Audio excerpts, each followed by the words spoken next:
All right. Mic check. I'm good. So I'm Max Ceron.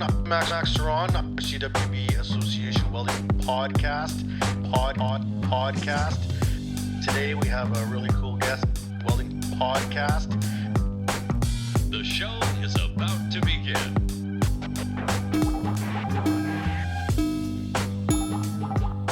Hello and welcome to another edition of the CWB Association podcast. My name is Max Ceron. We are here in Fabtech, Atlanta, having lots of fun. I feel like it's warm here. I keep hearing people say that it's not that hot. I'm hot, but we came from Canada where it was like minus 20. And I got Brian DePaul here, who is the president of Welding Material Sales, Inc. and Blue Demon Products. Yes. How are you doing, Brian? I'm doing great. Day three. Day three, and this is usually the long one. Yes. Yeah, but the first couple of days are like everyone's like party, Yeah. and now today everyone's like, oh, work. Yeah. You have to behave. I've been doing this for 25 plus years, and yeah. All right, well, let's start there. I don't bounce back like I used to. Yeah, let's start there. So 25 years. 25 years ago, what were you doing? Where'd you start? How did you get into this game? So Welding Material Sales, the parent company, which you mentioned before, Mhm. that's Blue Demon is our house brand that we sell through Independent Welding Channel. But Welding Material Sales, family-owned business. My dad started it in 1978. Mhm. So right out of college, he gave me the reins, and I kind of took it over from there. So that's when I started going to all the And what was the shtick? You know, when your dad started it, Yeah. what was the products he was going for? What was the community he was trying to serve?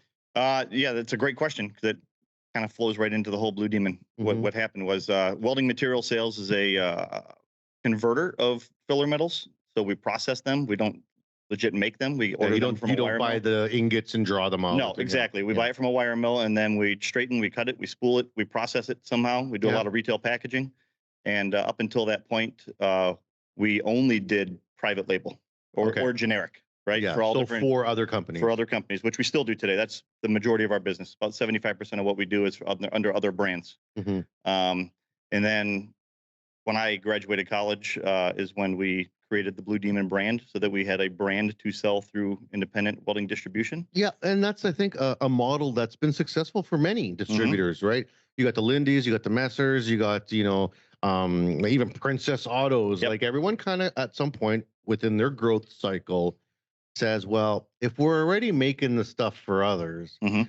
we should make perhaps a premium brand or something that's a little bit independent and different Yep. and make it ours. Yes. And is that what you guys thought? Yeah, exactly. Yeah. It's exactly what we did, and it's really been a successful business model for us. People don't realize how many brands are out there through all the different distribution channels. Mhm. You have a hardware aftermarket, an automotive aftermarket, you have an industrial aftermarket, now you have e-commerce, Mhm. obviously. In total, we produce 150 different brands of filler metals.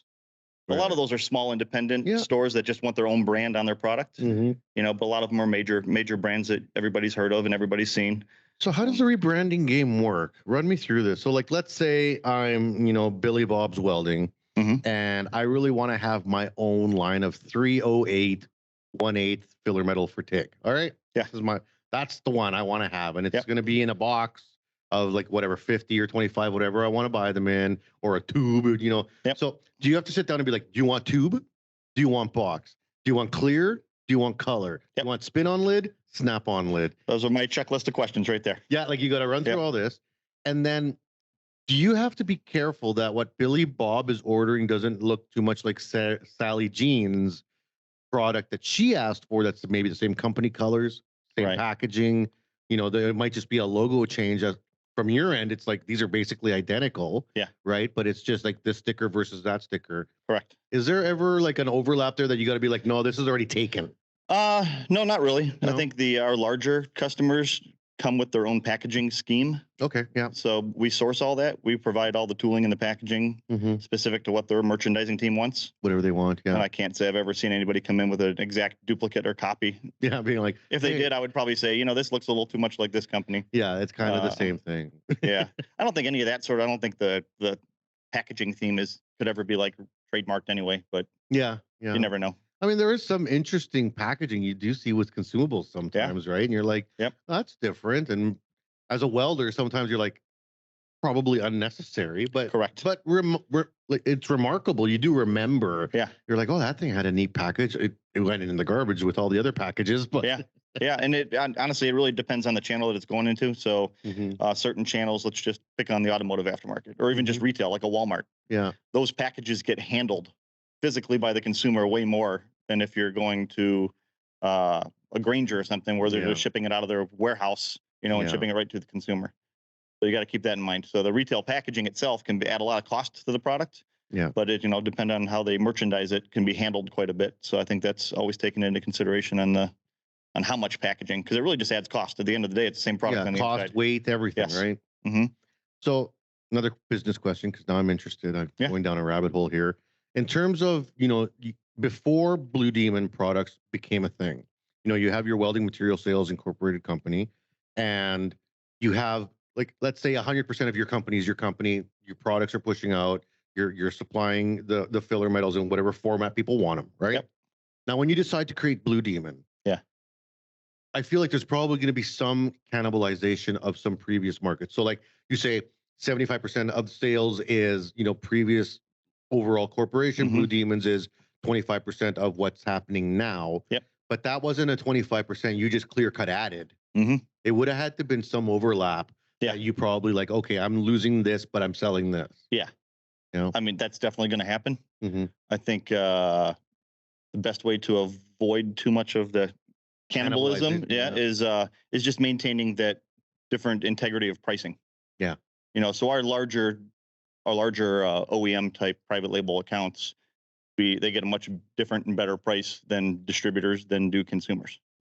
I'm not sure if it's the same way in Canada, but we have, you manufacturer to wholesaler to distributor to consumer. And as long as you maintain that different pricing integrity, then you're in a sense sometimes competing against your customer.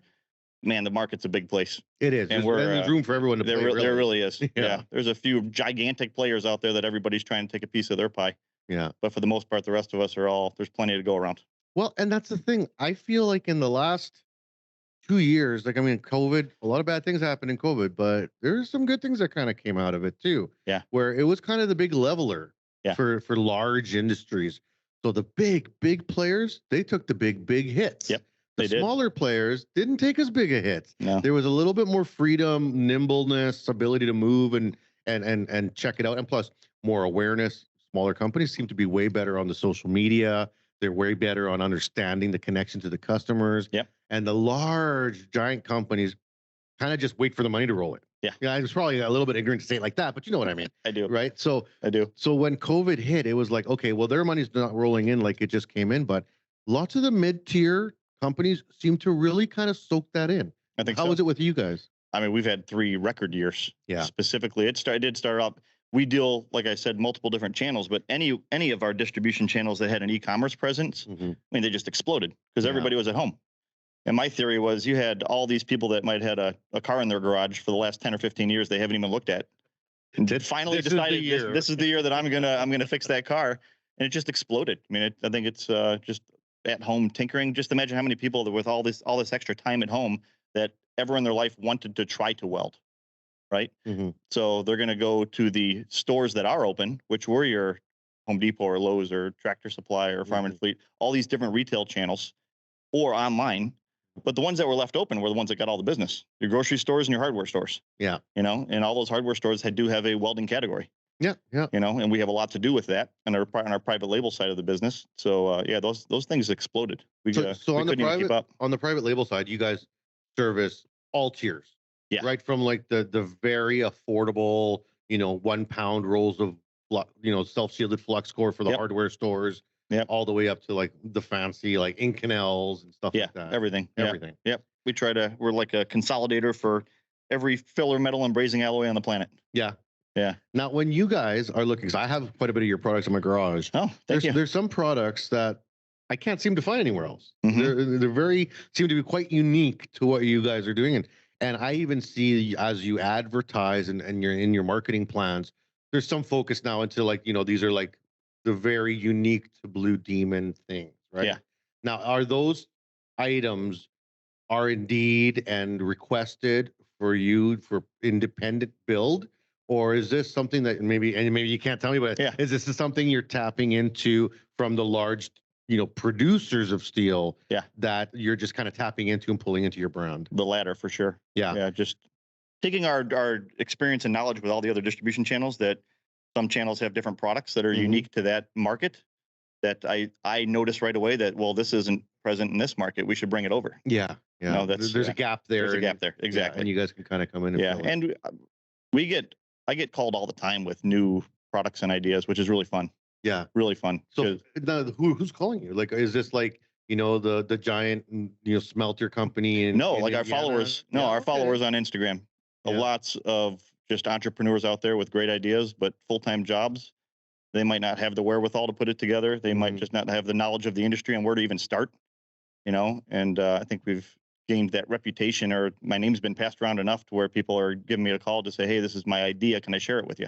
Yeah. Tell me what you think. How can I do this? A lot of the guys, I tell them, I just share my knowledge with what I know. This is, I'm glad you called me first, because some people, they get a great idea and they throw it on the internet, and it might be successful, but if you don't look at the big picture, it'll fizzle out or get eaten up, or you just price it wrong. Yeah. If you really want to make a product explode, you have to recognize, like we said earlier, the different tiers of distribution, and every one of those steps has to be profitable, or it'll never make it. Yeah. If you're fine with just a local, your own Shopify web store, and everything that you sell, you're manufacturing, shipping, doing everything yourself, God bless you, that's totally fine. Also, rip Shopify. They're having a tough go right now. I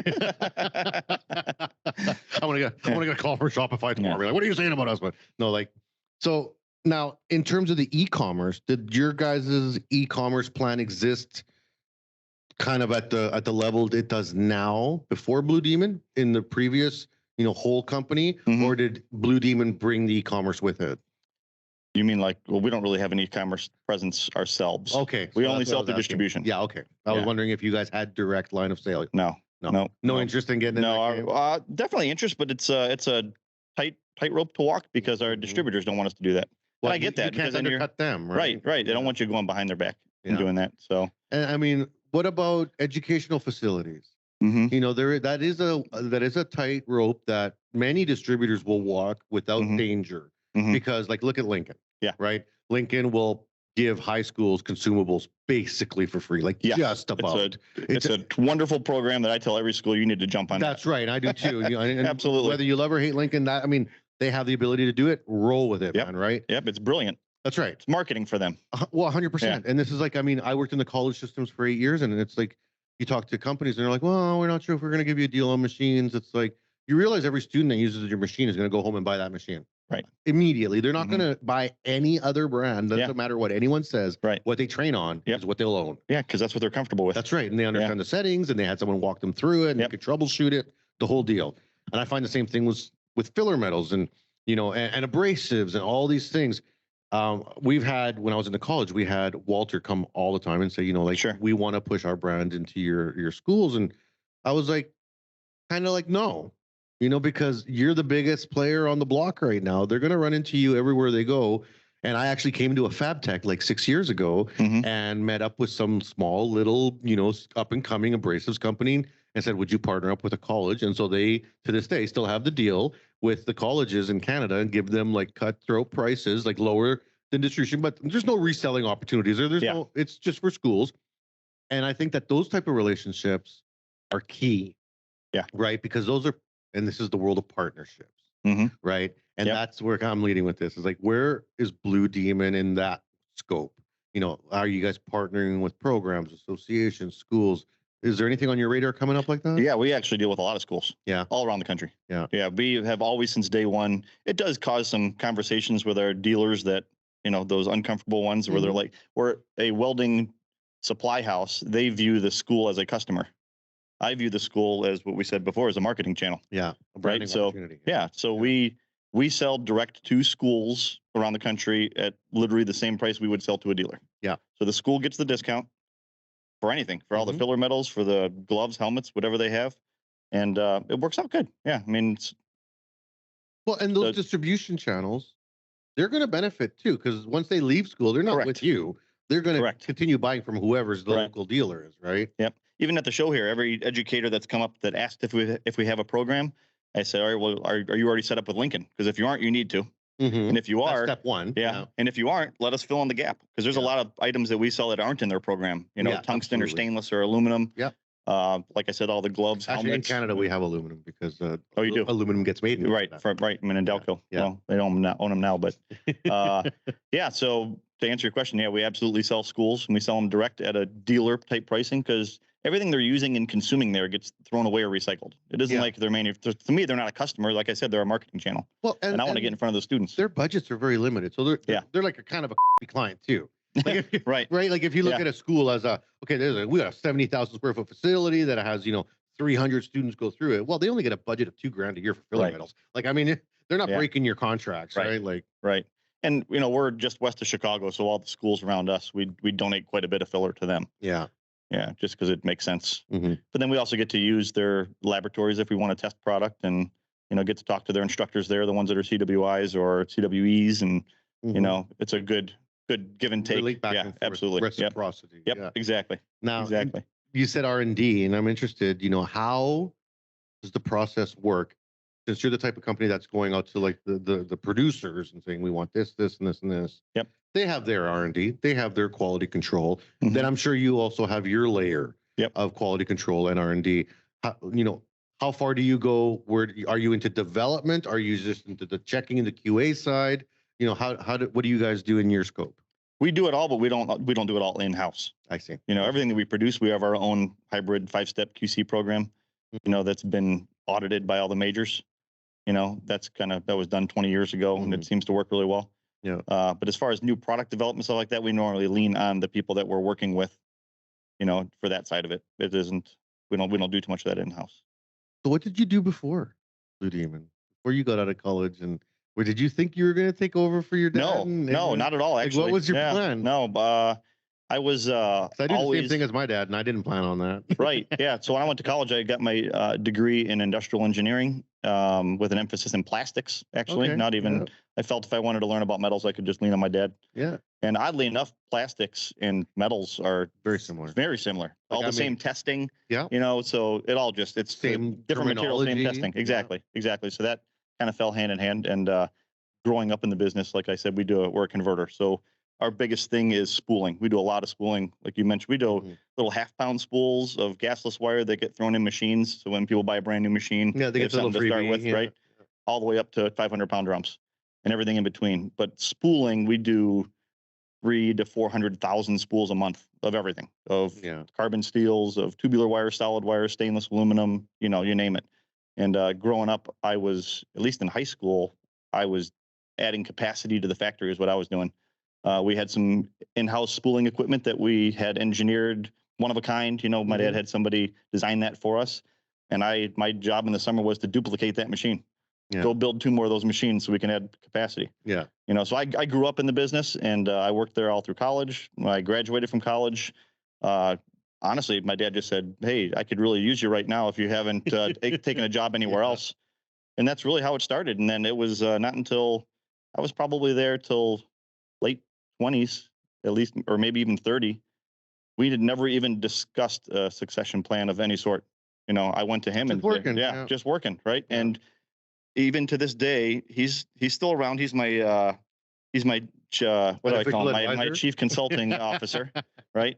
He lives full time in Florida right now. But I approached him and said, "Hey, what's your plans? Because if you're not selling it to me, I got to go find another job. I don't want to be jobless in my 40s or 50s, when you decide to sell it." So he said, "I didn't know you wanted it," and he made it happen. Yeah. But to this day, I mean, it's been an awesome transition. I've talked to so many people that can't say the same of, like, me and my father, we literally never disagreed on a business decision, like, ever.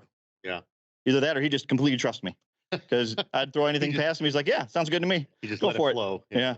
So it's been fun. It's been a fun ride. And the social media thing, we jumped on in 2015, and that's what really made it, as far as me personally growing as a career. That's the first time in my entire career where we had a direct link to the consumer. We only sell through distribution, so the only feedback I get is our distributors, right? And they're not in the business of handing ideas up through distribution to their manufacturers. Right. So jumping on social media and doing it myself has really opened my eyes, and talk to the people that actually use the product. So what was that learning curve like when it's like, okay, I'm going to learn do this social media game. Yeah. Were you big into it before? Were you like I don't know how old you are. Were you like ICQ or like, I mean, or like No. MySpace or any of that old stuff? And all of a sudden you're just like, I want to be this? Or was it like one day you're like, I got to do this? That's a great question because I really don't know. I remember it was 2015 and I saw that social media was pretty much the future. It was growing so fast. I was never really big on Facebook. You know, I had a personal account like anybody else, but not on there all the time. But man, you get on Instagram, and maybe it was just my passion for learning more about welding. It just hooked me right away. The direct information that Instagram has. Yeah. Just fascinated by how many people, and it was growing fast back then. You know, there were people jumping on every day. So now what's that engine for your company? Is it just you? Do you got social media managers, scrubbers, cleaners, editors, content builders? No. Like, is it, or is it I have you after supper figuring it out? I finally hired somebody to help me last year. But I still do 100% of all the posts. Wow. Yeah. That's pretty involved for someone, you know, in the capacity of senior leadership in a company. Yeah. Right. It's not very common. Yeah. I have the luxury of choosing what I want to do, I guess. Yeah. Right. So now how big is the company? Like, let's talk with the big overarching company. What's the footprint? People, size, like location? We're at about 50 employees, and we just moved into a new facility. We combined. We had been growing the last 15 years, and adding new warehousing, and we just consolidated it all under one roof this past year. Matter of fact, we started right after Christmas last year. Yeah, and probably took until April to get everything under the roof. Ton of work. Oh man, we moved 5 million pounds of filler. Luckily, it was only a couple miles away. Right, we had most of our buildings were in the general western suburbs of Chicago, but our facility now is about 85,000 square feet total, and everything's under one roof, and it's so much better. You know, it's one of those things you're terrified. I knew I was doing it, you know, years in advance. Sooner or later. Right, exactly. You keep dragging your feet until eventually you just got to do it. And I knew it was going to be so much better at the end, and it is. It really is. Yeah. All my staff and team under one roof. We're so much more efficient. Together. Yeah. It's great for everybody.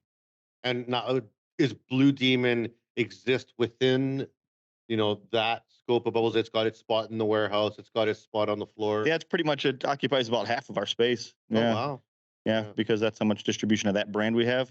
And then all the other private label, it's really, it's that way on purpose because everything else is made to order. Yeah, it's in and out. It's in and out, right. Yeah. So when we get our private label customer, we manufacture it, we ship it, and it's gone, and it's just constant flow. And how's the growth of Blue Demon going? Like, how's that been, especially these last 3 years? Yeah, just in these last few years, it's really exploded in a good way. Yeah. I can definitely hand that over to social media for that. Yeah, well, I can see it. We all can see it. Yeah. And plus, it was a successful brand format, right? You got the logo, you got the color, the names in the color. Yeah. Like, there's a whole bunch of things that marketing wise make sense, right? Yep.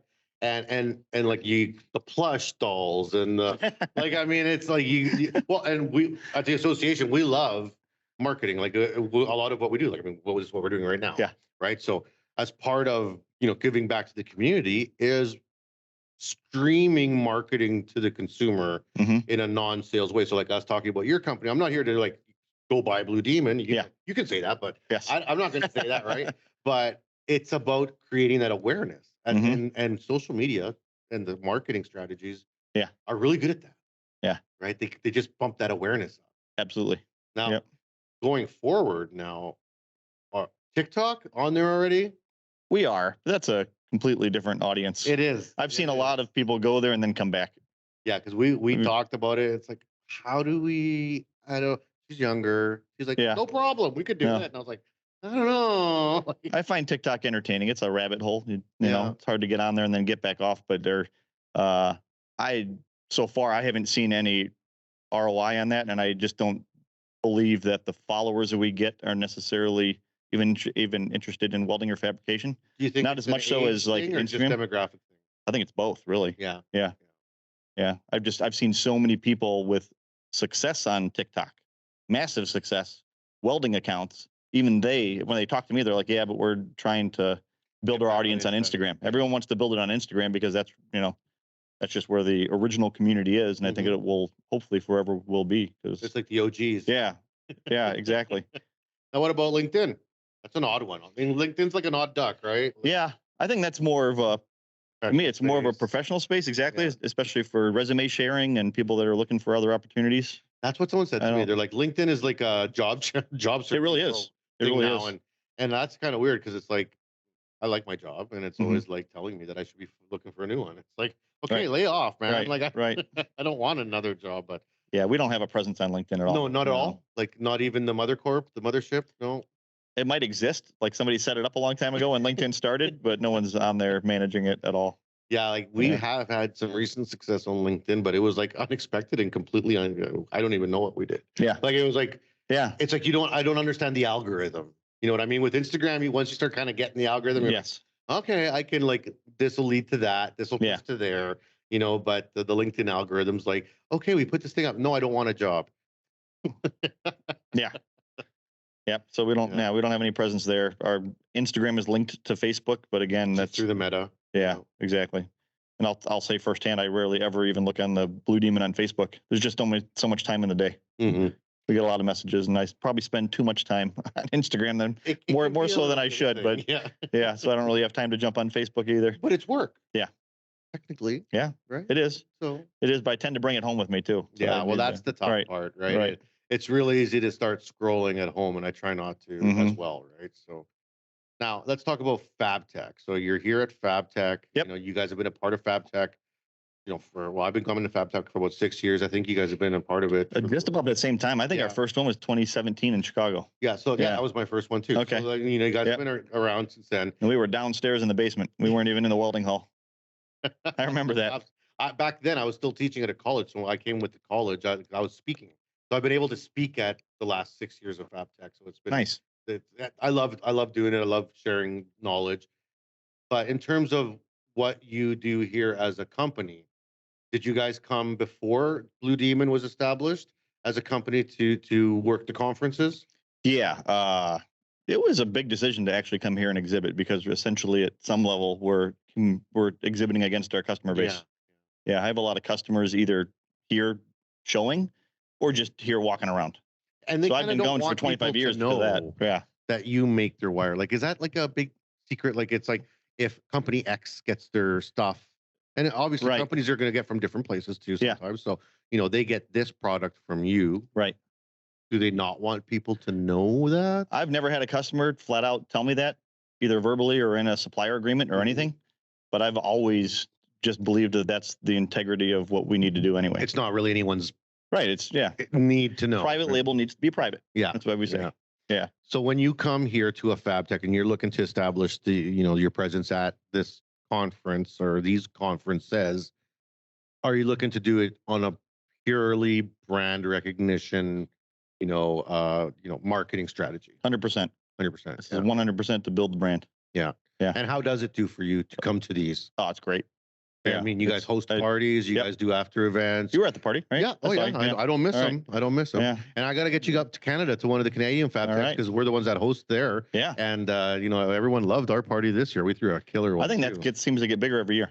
Well, it does. The It does. attendance there. Yeah, no, Canada gets bigger every year, and I think it's because Canadians got this weird thing where we're kind of shy and kind of like, but we're like super rich, super big country that has like a bazillion of resources. Like maybe we should flex a little more. Yeah. Sure. Why not? Yeah. We're like in the G7, like right behind the US for like GDP in terms of per capita. Like, yeah, It's a massive country. yeah, we can throw really cool, fun parties, and we love to party. Yeah. Like Canadians, we love to party. Yep. Yeah. One of my social media influencers, Diesel, you know Diesel, I know right? Diesel super well. Yeah. So he likes to party. Yeah, he's a fun guy. Although yesterday, I don't know what you did to him, but he was pretty tired last You night. see that? Yeah. Although it had something to do about an air mattress. Yeah, he wasn't lying. That's true. Yeah. We found him other accommodations last night. He's much better today. That story killed me because he's not a small dude. No, he woke up. I think I wasn't in the same room, but I heard it too. Yeah, I think he woke up and his feet were above his head at some point. Yeah. He said he was in a plastic hot dog or something like that. So that's but no, Diesel. I mean, we have our social media influencers, our people that we tap in from industry to come support us and stuff like that. She actually started off as a social media influencer and now works for me. So Nice. full time. Like, I mean, you just find talent out there. Yeah. People that are into social media and like there's this boomer mentality like, it's not a real thing. But if someone's putting in the time and effort to create a good social media profile that's actually cares, they're not lazy people. No, not at They're all. hardworking people, and they got, and that's the path that they've chosen to invest into. Yeah. That's obviously working for them. When I see that, I'm like, hey, can I tap into that energy too? Right. Right. Yeah. It definitely takes effort. Mm-hmm. A lot of it. Now, how do you find people like Diesel? How do you find the right people to line up with? Just paying attention, I think, really. Yeah. I'm not going to say they fall in my lap, but I really just keep my eyes and ears open for the right people that I don't know, just fit our groove. Yeah, they got. And we don't really even have a groove. If you look at our blue crew, it's but that was done on purpose, right? Yeah. I didn't want all pipe welders, or I wanted a little of everything. 100%. Because we do service all different channels. So I wanted somebody that does copper, somebody does aluminum, somebody does stainless. We have a cap maker, we have metal artists, and everything in between. How many do you have? Man, how big is the blue crew? It's like 12 or 13. The bucket's been full for a while. You're losing track. Yeah. Well, there's only so much marketing budget. I'd love to have, tons more people. Yeah. Well, I'm sure you're not cheap. dilute it, right? I don't want to dilute it on the marketing budget either. No, right. Someone told me 20%. And I always thought that was an insane number. Like 20% of your company should be marketing, and I was like, that's always dumb. Until I got into the bigger games, and I was like, no, that sounds actually all right. Right. Because if you don't invest into the marketing, you're actually killing the long-term strategies of your company. Right.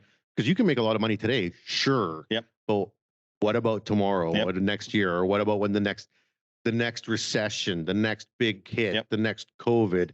It's the marketing that props you up through that stuff, absolutely, right? Absolutely. And anybody that takes their foot off the gas pedal during a recession is making a mistake. 100%. Yeah. That can't go down. You have to, because we will come back. Well, and everybody comes back from a recession. We've learned that over and over. It's like an elastic band building up.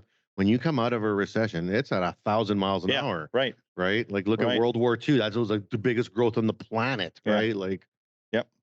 So actually, we should take a break now because we're at the 30-minute mark. So we're going to just take a break for commercial, drink some water, drink some coffee, and we'll be back here on the CWB Association podcast with Brian DePaul from Blue Demon Products. The CWB Association is new and improved and focused on you. We offer a free membership with lots of benefits to anyone interested in joining an association that is passionate about welding. We are committed to educating, informing, and connecting our workforce. Gain access to your free digital publication of the Weld magazine, free online training, conferences, and lots of giveaways. Reach out to your local CWB Association chapter today to connect with other welding professionals and share welding as a trade in your community. Build your career, stay informed, and support the Canadian welding industry. Join today and learn more at cwbassociation.org. All right, so we're back here on the top. We're going to keep that. I like that. We're back on the CWB Association podcast. Thanks for staying with us. I'm Max Ceron from CWB, and here we have Brian DePaul. We've been talking about, we've been kind of bouncing all over the place, talking about the company, how they're doing, where you came from. Now, we finished right before the break talking about the conferences. And, some companies, as they grow, they start looking to become more of the leader positioners within the conferences, like the platinum sponsors, or even throwing their own conferences, or throwing their own in-house sessions and training things. Have you guys thought about doing maybe some independent stuff like that? No, just really haven't. No, it's just never really been proposed to me, to be honest with you. Yeah, and it's a tough gig once you start running them yourself. Yeah, too, right? I bet. Yeah, because this you just kind of show up and organize, right? Right. Well, like on Tuesday night, we organized us and eight or nine other co-sponsors. The welcome back party. What happened there? That's the third one we've had, and it picks up steam every time. Well, that's what I was gonna say. I remember the first one was like, I think 2 sponsors. I think it was you guys and a couple, and maybe AWS or something. Right? Then the next one you had like 4. I think 4. Yeah. Now this one, you guys started off, I think, with 3 or 4, and then it felt like every second week it's like, hey, there's another name in there. Yeah. Hey, there's another name in there. I didn't even know if people even noticed that. So that's good on you for that. I watch. It was probably like 7, and we added 2 or 3 more. And then when I saw like Stephanie Hoffman's, Underground Metalworks come up on there, I actually called her. I was like, so can like anyone be a sponsor? Because like maybe we're interested. Maybe we should sponsor. But you guys got sponsored by AWS too, and we're CWB. Sometimes there's a little bit of knuckle rub in there. So it's like, well, Can we? Are we allowed to? Are you good with that? I'm You'll have to fine with it. check? We actually, it's a voting process. Yeah. Okay. And it's got to be unanimous. As long as everybody else in the group is fine with that, then we're all fine with it. Group in terms of your The staff. current sponsors. Okay, The current I see. sponsors, they get like first dibs to get back in for next year. Mm-hmm. My take on that is the more the merrier. It's all about Yeah. the community. So if we can get more people out there and more sponsors, it's literally just more money for more drinks, more food, more fun 100%. for everybody. So as long as there's not any product conflict, right? Yeah. I don't see why we can't have even more people. Yeah, no, and that's exactly what we do in Canada. Like people try to come, like we're an association. We're not pinned on anyone. So it's, can we, come on in. Well, they're in there too. I don't care. This will be something that you guys need to decide if they have a problem. If they were in first and they got a problem, I may have to do some type of thing. Right. Or at the end of the day, if it's a hassle, I'll drop both. Right. Because I don't want conflict. I don't want anyone to start arm wrestling. Yeah. This is about consumers. This is about the clients. This is about the people out there. Yep. And we're trying to build trust and relationships with them. Infighting is not going to go anywhere for that. And so like, I should definitely look at it. And I know we've talked about getting you up into Canada for some stuff. So, we would love to have you up. And I don't know how big your footprint is in Canada yet. Not very. Yeah. It's just kind of starting. Yeah. I think Canada Welding Supply does a really good job for us. Matt's here. I think, was he still here last night? We saw him on Tuesday too. Yeah. He's a good dude. He's fun. And we do have some other independents in Edmonton and Calgary.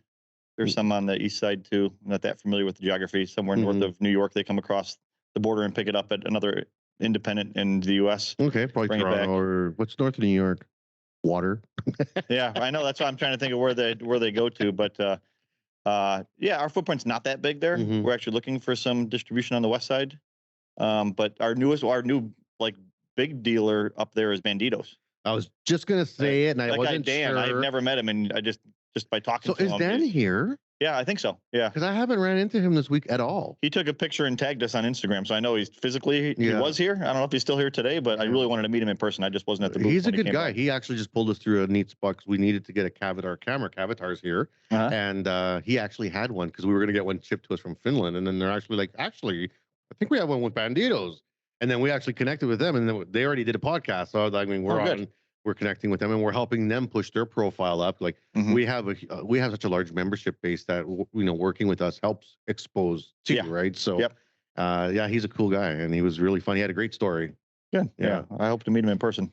Now, seems like it'd be a lot of fun. Yeah, in terms of spreading footprint, is there interest? Like aside from the organic growth of moving into new areas, is there an interest to move into like the Mexico or the South America and the Canada, or it's tough to get into overseas, but possibly Europe, is that in the game? Yes and no. The reason why I'd say no is filler metals is just so expensive distribution wise to ship. It just doesn't make sense at some point. You get too far away.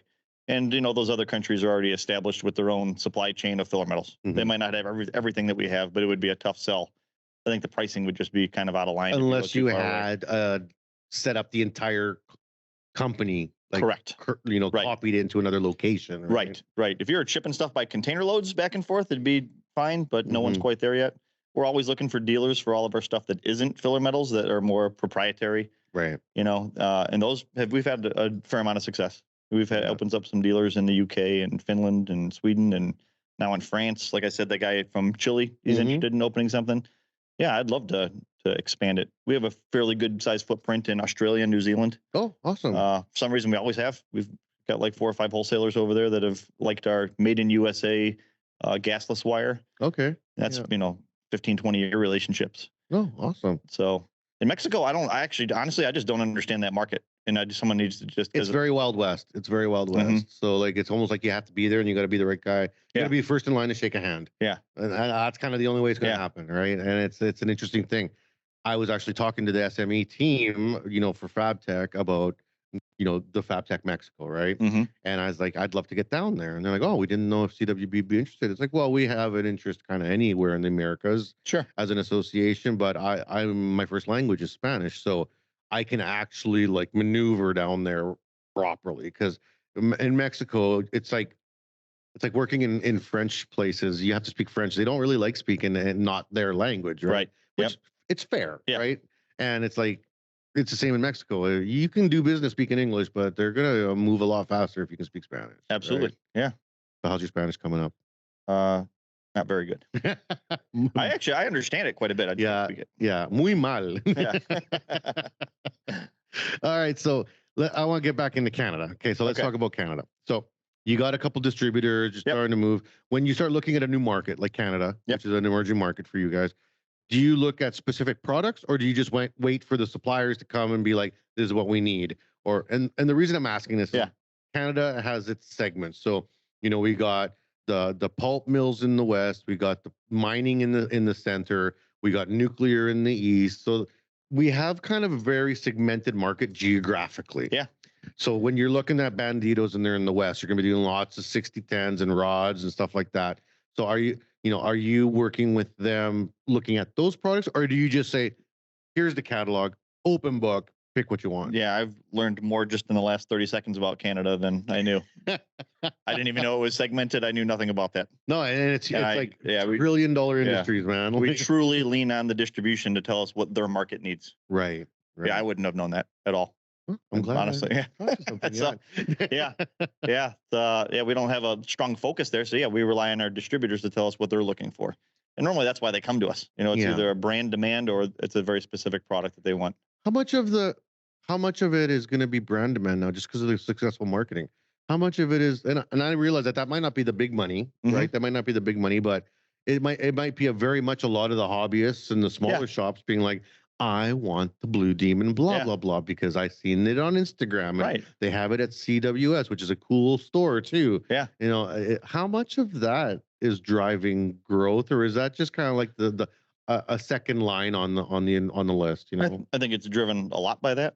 I think the more high volume industrial accounts require the CWB approval, which we do have on a few alloys. Yeah. We just don't put the cart in front of the horse on that. I think there's probably a lot of opportunities we're missing because we don't have it. It's not that we couldn't get it. Yeah. It's just a certification. Yeah, and just lining it up. Yeah, that's all it is. Yeah. So other companies have struggled coming into Canada because of our high certification requirements. Yeah. Right. Like you look at rock mounts or even some of the Eagle alloys in Europe and stuff like that. They're very specific. Yeah. They're obviously great products. Yes. And they're going to be maybe even above and beyond what we require for certification. Right. But there's a process. Yeah, because they're not. Yeah, their products. A lot of their products are not an existing standard that they can just qualify for. That's right. Yeah, so that's a much lengthier process. It is. When I talk about ours, it's 7018s and 70S6. Yeah. Stuff that our mills are already qualified and for. Everyone knows from the factory they're coming out ready to ship. Right. Exactly. Yeah. Exactly. That's super interesting. All right. So going forward, company wise. Yep. Growth. You guys going to level out? Like you said, are you going to take your foot off the gas at any point, or are you just going to run this to the sun in a Tesla? Like, I like the pace. I like the pace that we're going right now. I think it's manageable. I think I'm smart enough not to grow ourselves out of business. Yeah, you can grow too fast. 100%. But I'm not. You're not there. I'm not there, and I like spending money the right way. Mm-hmm. You know, I don't think I'm too frugal, but I don't think I'm crazy with our marketing budget. Yeah. You know, I think it's more important to spend it the right way. Well, and the right way has changed. Yeah, it really has. Like the right way has changed. Like I work in a company where there's a lot of older mentality. And when we're talking about throwing, $10,000 parties, they're like, what? Yeah. It's like, no, trust me. And like the business we get out of that party dwarfs the investment. It's like, we would have lost out in like $200,000, $300,000 in that night. Yes. If we weren't there. So like, let's reframe this a little bit. Yeah. And honestly, it's kind of going back to the way it was a long time ago when it was those get-togethers to do business. Yes. Right? Yep. That did go away for a while because of the cost of doing it. And the big companies could really only afford it. That's why I think if we put together 10 companies to do it together, we can all share that cost and all get the same benefit. That was one of my last points that I wanted to bring up. And it really shows that we're together as a community, right? Partnership. As far as advertising goes, my mentality has always been, and I'm not knocking any specific periodical, we'll say, any printed advertisement. But if a half-page ad in a magazine costs $5,000, I would much rather spend $5,000 on 500 T-shirts and hand it out to welders because they're going to appreciate it. They're probably going to have it for 4 or 5 years. They're going to wear it to work. I can't. I have no idea whose eyes are going to see that ad in that and pulling those demographics. And now with the internet, it's even harder to pull those metrics. Oh, it totally is. Before it was like, oh, we print, and we have a publication under our brand.